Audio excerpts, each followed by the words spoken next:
Find out what's hot and what's not. We watch your programme every week. There's no peace for the wicked, and seeing as though I am very wicked, let's club on with part 2 of this week's CLUBAVISION. In part 2, we're at Euphoria at Crazy Daisies in Rugby, and we'll find out from CLUBAVISION which tunes are burning up the dance floors this weekend. And number 10, Junior Cortez with Women Beat Their Men.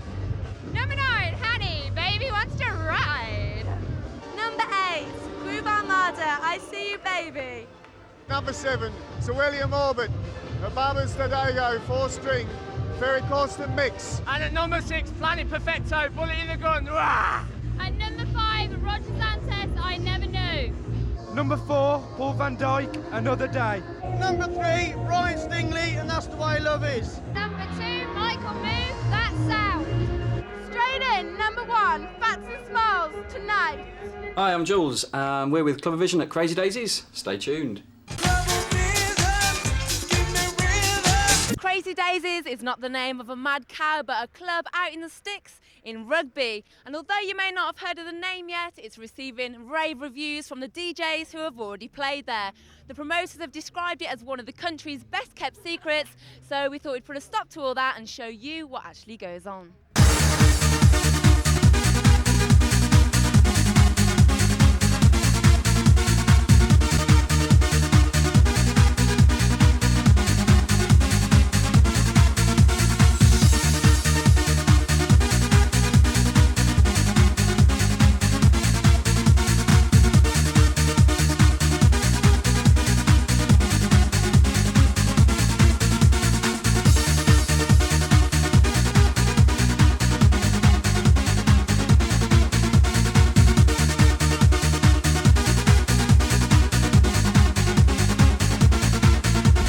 David Smyth, who's a co-owner of Crazy Daisies.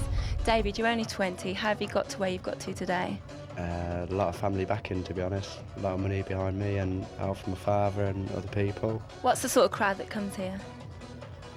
I'd say the up for it madheads, really, to be honest. Crazy? Yeah, crazy people, to be honest. A lot of cyber freaks, which a lot of people don't like, but we'll accept them. You know, just the up for it mad people who are willing to travel to the middle of nowhere to see a place that's being talked about. How do you describe the type of music policy here? Hard stroke trance, really. I mean, the harder the better, really, as far as I'm concerned. Everybody loves it. You know, the more we go, that's why we've got Fergie booked in as resident next year. As far as I'm concerned, he's, you know, banging tops. You've had a few big names here, Seb Fontaine, Brandon Block. Who do you think's worth the money? I'd say Brandon Block would be worth the most, which he's the funniest bloke I've ever met, to be honest. Graham Gold's a good one. Sonic, we've had here before. I'd say they're all, well, I wouldn't say they're all worth their money, but, you know, Brandon Block and Alex P are the ones that I'm willing to pay the money for to get them here. They're the regulars.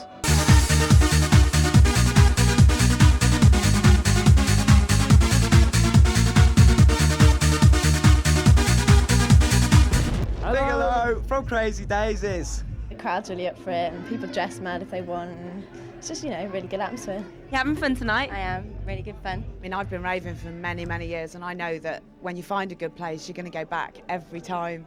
Do you come here often? Every week. In the middle of nowhere. Looks like a village pub from the outside. Do you think the 4 a.m. licence here adds to the club? Definitely, yeah. It's much better now. It's been over till 4. And where are you from? From Coventry, unfortunately. Leamington Spa. What are the men like here then? Northern. Who wants men to have a good time? No way. What are the women like here? They're all right. Not bad here. I'm Dan. Hi, John. And that's Eric. What's the worst thing about clubbing? Going home. Pissed up twats, leering all over you. Northern. There's a lot of attitude and stuff nowadays, so nowadays you come into a club, everyone's happy, everyone's free, you wear what you like, you do what you like, and no one gives a toss. And who's your favourite DJ? Judge Jules. You met Jules. Jules absolutely rocks. Paul van Dyk. Northern. Personally, my favourite is Lisa Lashes. Yeah. She rocks. Favourite tune, Barbers Tadego for strings. Who's the best DJ they've had here so far? Alex B, definitely. Love Alex. Yeah, Ferry Corsten's the man, he's on the remix. Yeah, quality. What's so special about Crazy Daisies? The tunes are stomping, the atmosphere is wild, and and everything's going down. Making the effort, like, want what to wear and that is half the fun of having the night. You make the effort, you have a better night. Where do you go clubbing then, Nick? Baker's in Birmingham because it's the best club, definitely. Hush in Birmingham, West End Bar. My name's Jasmine. My name's Chris. Worked a club? No. Yeah. No. Yeah. Yeah. We're going to rock it to the Millennium. Northern. We're having it loud in Crazy Daisies! See ya!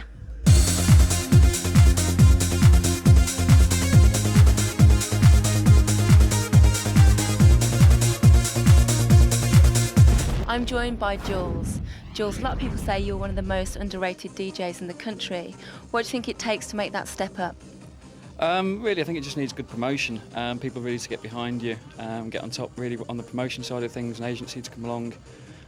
Really, I'm quite happy as long as you've got a crowd that's up for it, that are enjoying what you're doing. That's the main thing that you're there for. Scott Bond, amongst others, have actually proved that you can actually make a good name for yourself being a resident. Is that what you actually want to achieve? Yeah, I mean, obviously I'd like to achieve being one of the better residents around the country. Like I said, my aim is really just to keep going on this side of the club, get the club going, and then move on, do a few other venues, and obviously pick up from there. But the main aim really is this side of the things at the moment. You got any venues in mind? Obviously, I mean, you'd like to play some of the big venues, the things like the Cream, the Chuff Chuffs, things like that. Obviously, they're the things that stand out. Yeah, definitely. You have a monthly residence at Crunch in Birmingham. How does that differ from this place? Crunch is a little bit more kind of, I think it's more kind of studentified. It's been going for a long time, successful. Always pulls a good crowd. Seems to be one of those that it's a fixture now in Birmingham. People know it. People know it's always there. It's always going to be there. Again, it's just a different style crowd really on a whole. But yeah, it's a good place. Describe what your job involves. A resident really, I think, is the main aim is to build the crowd up so that they're ready there waiting for the big name that comes along. Your job is to pull them up, get them onto one level so that they're ready for it, they're hyperactive if you like. Basically just keep building it up and up, and then once the big name comes on, it's up to him to take over. They've come to see him on a whole, so you're just building it up for them. Doesn't that annoy you a bit though, when you've built all the crowd up and you've got them ready and then the guest comes in and just takes all the limelight? No, that's what a resident does. I mean, when you go and guest somewhere else, that's again you're in a different position then. The idea of the guest is not to overpower the DJ that's coming up, is to build it up for them. The DJ that's coming in is the main name for the night that people have come to pay the money basically to come and see. So they're the people that are doing the business really. You've released tracks under a few different names. Have you got any more releases planned? Nothing at the moment. I'm actually going into the studio with a couple of other people. Probably just before Christmas time. We've got a few things which we're thinking about working on at the moment. So hopefully something will come of that next year. You've been in this scene for 10 years now. You've run a record shop, a record studio. Was music your first love? Yeah, I think it always has been. I've been heavily into music now for a good 10 years. It's just one of those things that you can go out for a weekend and really enjoy yourself, let yourself go and have a good laugh, and it's what obviously people like doing every week. How about your future? Where would you like to see that going? Obviously, I mean, I always look at it as enjoying yourself. The main thing for me is to get Crazy Daisies kind of up there, right at the top, which we're going to keep striving to achieve, and until we get there, obviously, just going to keep working hard at that. Again, playing around various other clubs, just getting feedback from people and just enjoying myself.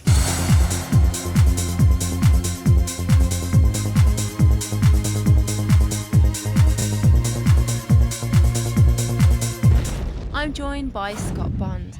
Scott, you're well known as the co-owner of Gatecrasher. How did it all start? Just putting on parties, really. Grew and grew and grew. How did you meet your partner? I met Simon at an early rave, actually, in Birmingham it was. A Spectrum party, about 1990, something like that. That's where I met. And hit off? Yeah. Well, we didn't actually there. It wasn't until 2 years later where I started playing for him at Baker's. And then we started, working together, and then we started doing Gatecrasher. You play a monthly residency here. What do you like about the club? It's really good atmosphere. The people are really up for it. It's half hour from my house. You're a Brummie lad, aren't you? Yeah. Do you like playing to the local crowd? Yeah, I like playing in and around the Midlands, really. It's not as snobby as the South, but it's not as good as the North, but it's still good. It's the middle. Are you one of these DJs that likes to work the crowd up, or do you like to just get up there as soon as possible? It depends what club you're at really and what mood you're in. You know, sometimes I like to just go straight on for it or take them up and down. Depends really what the crowd are like, what they want. People talk about the Premier League of clubs. Do you compare Gatecrasher to the other clubs? You can't really you can compare other clubs to each other, but they're all different in their own way. You know, you look at Cream, it's completely different layout. Renaissance is a completely different thing, and so is Fabric.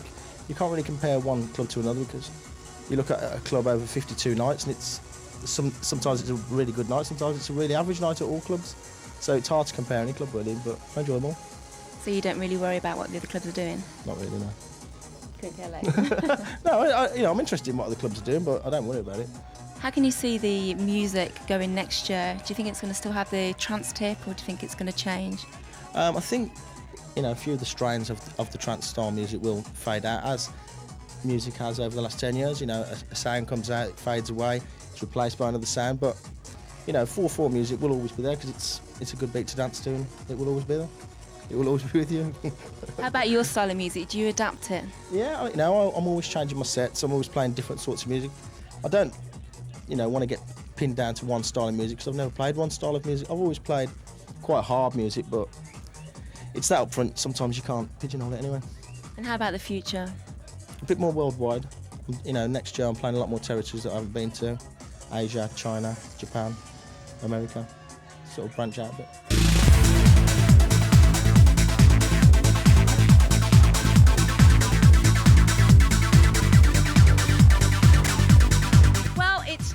Time for this week's CLUBAVISION, but you lucky things, you don't have to worry about getting home because you're already there. I'm off for a kebab and then off to my bed, and I'll see you next week. That's if I've got a bit of a dodgy tummy. On next week's show, we cross the Irish Sea to the Met in Armagh, catch up with Cinta to see if she's managed to answer the phone, run through DJ Magazine's dance chart, and then round things off with Movimento at Grace in London.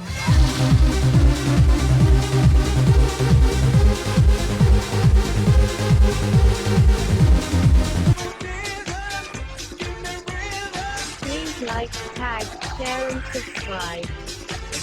So this is CLUBAVISION, and this is how it's done. This is CLUBAVISION, CLUBAVISION's #1. Where's a rave, man?